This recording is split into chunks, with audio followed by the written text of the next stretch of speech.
Hey everybody, I'm DJ Sixsmith. Welcome to Sit Down. The one and only Brian Jones here with us, CBS Sports college football analyst. Brian, what's up, man? How are you? I'm changing my name to BJ Jones 6 or Six BJ Jones? 6 Jones. 6 Jones. Yeah. How about that? I like it, man. I'm well, man. How are you? I'm doing great. It has been an awesome start to the college football year. We got a great slate of games on CBS. Why don't we start with the SEC? Florida and Alabama. Crimson Tide have looked great. What are you most excited about for this game? Well, I'm anxious to see if these quarterbacks for Florida, who have just been turning it up in the first two ball games, Florida's averaging 381 on the ground. They've gone from the number one passing offense to the number one rushing offense this early part of the season. Can those quarterbacks do the same versus tougher competition, which Alabama's going to bring to bear? That's going to be the key. And on the flip side, their defense, they've lost a lot of luster there in the swamp. And this will be a major test for them going up against Bryce Young, who's been outstanding as a first-year starter, and all those wide receivers he has at his beck and call. So can this Gator defense regain some of the glory of years past? We're going to be all over that one. The beauty about CBS is that we have games going on all day, all night. Why don't we start early on Saturday afternoon? We have UConn and Army. Listen, man, it hasn't been going well for UConn this year. Army looks pretty good. What should we look forward to in that one? You should look for another beatdown for UConn. Hasn't been going good as an understatement. They about as rotten as an open grave, man. And Army, fantastic win last week versus Western Kentucky. Western Kentucky came in with a high-powered offense, passing offense, and they held that at bay. And Army was actually passing on the Hilltoppers. So they opened up the game and with touchdown passes that loosens up that front. And then they were able to do what they do best, which is run the rock. And they're going to run through UConn like running water. Yeah, the fact that Army was passing last week was pretty surprising. Yeah, we'll see what happens this week.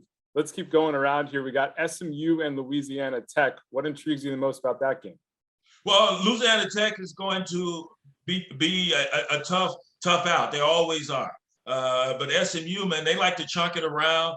And Sonny Dykes, he also wants some balance. So he likes to run the rock and try to be physical in the trenches. We'll see if they accomplish that. And Skip Holtz, the same mindset. He teaches a physical brand of football, so it should be pretty exciting. I want to go out west now. We got Utah, San Diego State. I feel like these West Coast games, can kind of go either way. Both schools have good running programs. What are you thinking about with this matchup? Well, San Diego State is not afraid of the Pac-12. I think they've won like their last 4 or 5 versus Pac-12 school, including last weekend versus Arizona. Utah's got to pick up the pieces after losing to their rival BYU. And they didn't block well up front. They weren't as physical as Kyle Whittingham teams usually are. So they have to find that game again as far as winning in the trenches. If they can do that, I think they win.